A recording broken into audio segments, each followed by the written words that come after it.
Welcome back to Arcade Blogger. I'm Tony Temple. Today I have got an absolutely cracking thing to show you and to share and to review. This is the Quarter Arcades Taito Space Invaders cabinet by the guys over at Numskull. They very kindly sent me this box and have asked me to take a look and share my thoughts, so that's exactly what I'm going to do. All right, let's get stuck in and see what we've got here. Well, the first thing to say is the packaging is magnificent. There's a good weight to it as well. And the other thing I'd say is, compared to other sort of scale models of arcade machines from other companies which I've reviewed previously on the channel, this is significantly bigger, and I suppose the clue is in the name, right? Quartercade. Quarter arcade. So as I understand it, this is a quarter of the size of the original Space Invader Taito upright cab. But anyway, let's open up, see what we've got. Okay, first thing, we've got a USB cable. I guess that's going to be for charging. We've got some good poly inserts there. That's great. Alright, here we go. Okay, alright, so there's our cabinet. Let's see what else we've got. Okay, that's neat. So that looks like a sort of collectible coin that comes with it, which is nice. It's got the Space Invader logo on it. Neat. I like that. What else? Yeah, we've got some instructions as well. Let's take a closer look at the cab. All right, let's go. Let's see what's occurring. So already, oh yeah. I mean, it's an obvious thing to say, but it is literally a mini version of the full upright cabinet, and immediately I can see the level of detail on this thing it's just amazing. There's a good weight to it as well. Let me bring the camera a bit closer and we can show you some of the detail. Alright, so let's show you a little bit more detail here. The perspex parts are nicely protected with some film. Let's take that off. Like that. So I think the immediate thing to say on this is the artwork is literally 1-1. If you've ever seen a Taito upright Space Invaders cabinet, you will know that is exactly how the artwork looks and where it's positioned. Similarly, it's perfect reproduction of the monitor bezel and the control panel artwork as well. There is artwork on the front, obviously. Note the speaker grill, totally accurate. They reproed that coin door really nicely as well, and of course the coin box underneath. Another nice detail, as well as the vents on the top. They've also got these brackets which were put on there by Taito to strengthen the cabinet, so it maintains its integrity and has a hard life in arcades across Japan and elsewhere. And then out the back, again, these holes, if I recall correctly, are exactly where they are on the original machine, which is just great. The level of detail on this is amazing. Down the bottom here, we've got a volume control. There's a USB socket there. I assume that's to charge, and an on-off switch. I mean, what else to say? I mean, it's yeah. I mean, if you showed me a photograph of this in the right environment, I think I would have been pretty well fooled to think that it was a full upright cab. A couple of interesting things is the Taito version. So this was released in 1978 in Japan. 100,000 of these were produced and distributed across arcades in Japan. A year later it was licensed to Midway in the US, and it was launched in the US a different cabinet design. Midway came up with their own design. And interestingly, they took a decision to not have a joystick on the American cabinets, but it actually had a left and right button. That's one key difference, as well as the cabinet design itself. Let's switch this thing on and see how it plays, because I guess the proof of the pudding's in the eating, right? The cabinet is absolutely spot on. It is 1-1. I can't fault it. That T-moulding is the correct colour. Although the original, if I recall correctly, has actually got two very thin orange stripes, but I mean, a minor detail that I don't think anyone's going to lose any sleep over. But certainly aesthetically, it looks absolutely fantastic. Let's get this thing switched on. Alright, so to switch this thing on, there's an on-off button at the back. I've given this a charge. The marquee lights up as it should, and hopefully you can pick up the moon base in the background there and see some of the boot sequence. As soon as you switch it on, if you hold player 1 and player 2 start buttons while the boot sequence is going through, as you can see, you do get a hidden menu, which is interesting. So hopefully you can make that out. You've got a number of options here. You can set the game so that the invaders don't fire. You've got bullet invincibility. You can change the speed of the bullets that you're firing.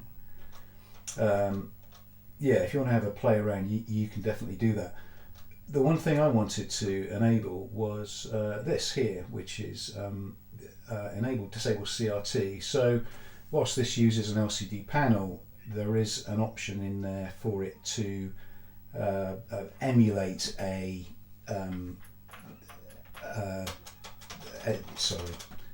there is an option for it to emulate a CRT. So I'm going to set that to on.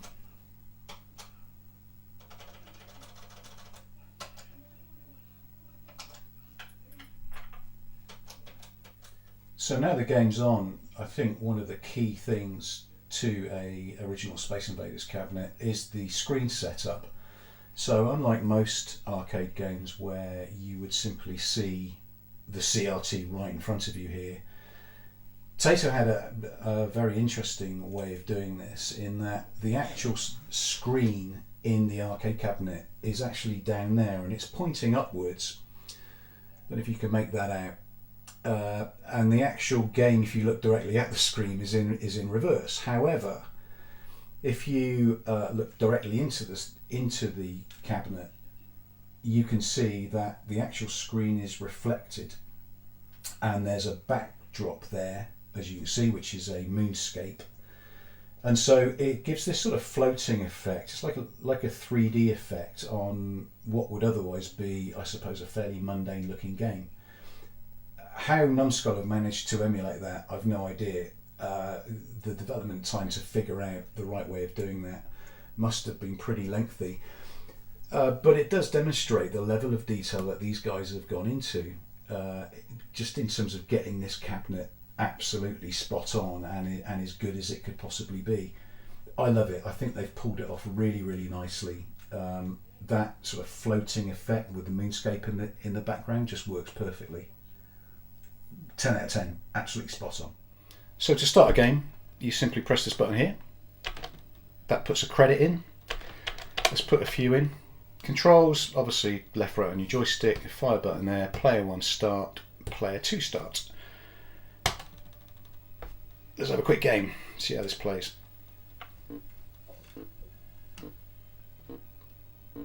Okay, it's got that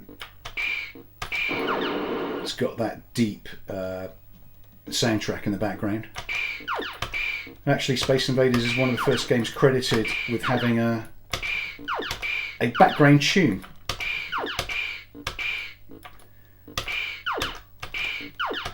Well, there's no arguing that this plays just like the original.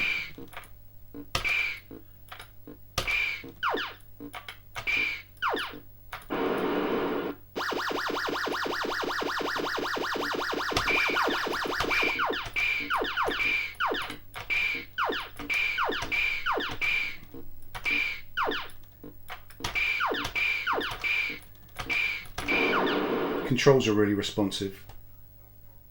One of the things I thought would be interesting to do here would be to show you some of the tips and tricks that you can use in the arcades when you play Space Invaders. And there are a number of things included within the Space Invaders code that you may not be aware of, but it would actually prove just how authentic this cabinet is and whether it's using original arcade code. So the first thing to show you is the saucer trick. This guarantees that you're going to get the maximum 300 points every time you shoot a saucer. First thing you need to do is shoot the first saucer that comes out on your 23rd shot. 1, 2, 3, 4, 5, 6, 7, 8, 9, 10. Now it doesn't matter if you get killed as long as you keep the count going. So we're like I just did. 11, 12, 13, 14, 15, 16, 17, 18, 19, 20, 21, 22. Now we wait for the saucer. And there you go, 300 points.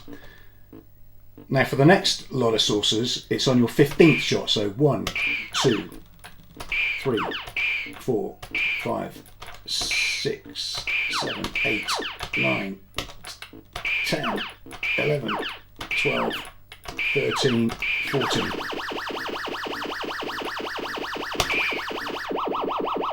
There you go, another 300 points. And if you keep counting 15 shots every time now, you will guarantee yourself 300 points every time you shoot down one of those saucers. So if we let that play out now. Alright, the next trick, which you guys may well have come across, is where the Space Invaders go blind. So you can see here the Space Invaders are coming down. They're almost right down at the very bottom. Look at those guys on the right hand side in green. They're going to drop down one more level, and I can show you something. Right,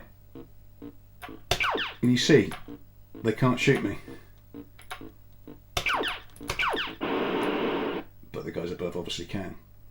So that's one thing you can do on the original machine, is allow those invaders to come right down to just above where your turret is, and you can shoot them without them shooting you. So there you have it. I haven't gone into a huge amount of detail, but I think if you just look at it visually and aesthetically, the thing just speaks for itself. It's extremely well built, it's very, very solid, and surprisingly it plays really, really well. This is a great approximation of a full-size cabinet. It's not even an approximation. It is absolutely 1-1, and it is a quarter of the size of an original arcade cabinet, as you would find in arcades right across Japan. Would I recommend this? I absolutely would. I'd probably go as far to say, if you're considering buying just one of these things, I would say this is the one to go for. It's such an iconic game, such an iconic cabinet, and arguably Space Invaders, released in 1978, this was the game that started it all. This is the game that had a stranglehold on the arcades for a good 12 to 18 months, until Atari got their act together, obviously. I'd highly recommend this. I'll leave some links in the description below, so where you can go to purchase one. So thanks to the guys at Numskull for allowing me to check out the quarter arcade Space Invaders arcade cabinet. I think it's fantastic. If you've run out of space in your arcade, as I have, I can see these things scratching my arcade itch going forward. I think it's great. I think if you're going to go for one, this is the one to go for. Space Invaders, such an iconic game. It was the game that started the whole golden era of classic arcade gaming. So thanks again for watching. See you on the next one.